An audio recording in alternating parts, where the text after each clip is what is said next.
When one says Hong Kong, the first thing that comes to mind is Disneyland, a famous landmark in China's special administrative region.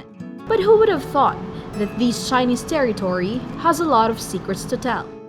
One is about the plight of migrant laborers, primarily issues concerning our overseas Filipino workers. The inadequacy of employment opportunities in the country are driving Filipinos to work abroad to look for better and broader opportunities in hopes to better their lives. Like May Ibot, a returning overseas Filipino worker, and Marvin Consolacion, a first-time migrant worker. Mayroon po akong isang anak at gusto ko po, galing na po ako ng Hong Kong pero gusto ko pong bumalik ulit. Gusto ko kasing magkaroon din ng ko yung anak ko, matulungan kong makapag-aral ng masustentuhan sa pag-aaral at makabili ng kahit maliit na bahay para sa sarili ko. Para matulungan yung pamilya ko, tapos makapag-ipon ng konti, makabili ng konting lupa para mapagpatayo ng sariling bahay. According to US-based think tank Migrant Policy Institute, the Philippines is a major labor exporter in Asia and even worldwide. In Hong Kong alone, there are around 200,000 Filipino domestic workers out of the accounted 370,000 migrant workers in a data released by a Hong Kong-based employment agency in December 2017. While it seems true that ending up in the hands of good employers is a matter of luck, some, on the other hand, are unfortunate for being subjected to violence, such as forced labor and unjust termination.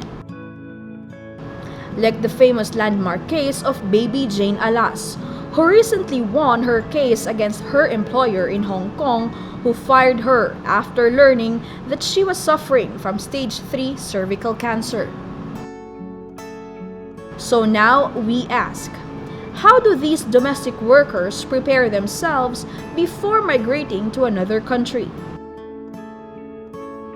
In a training center in Paranaque City, they help empower workers by offering free training since 2016.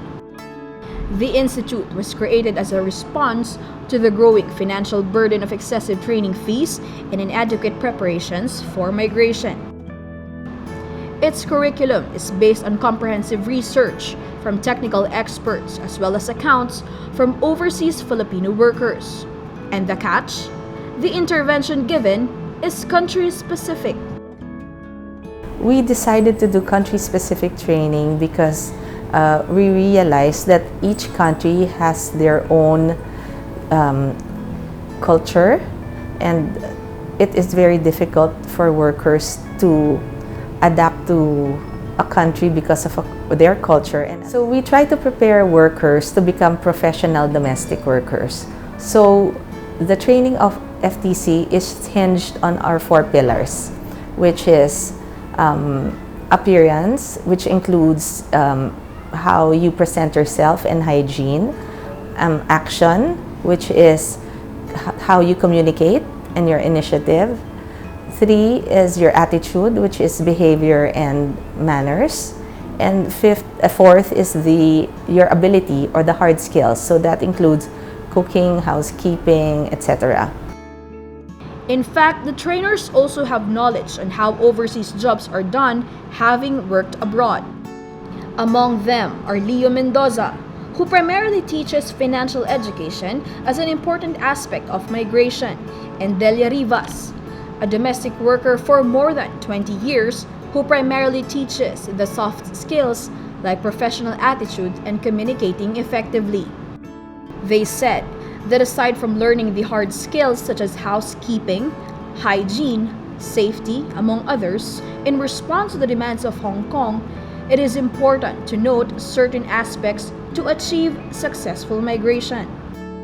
What happened is they get trapped into working in Hong Kong. They cannot go out of it because they want to maintain the lifestyle that they were having.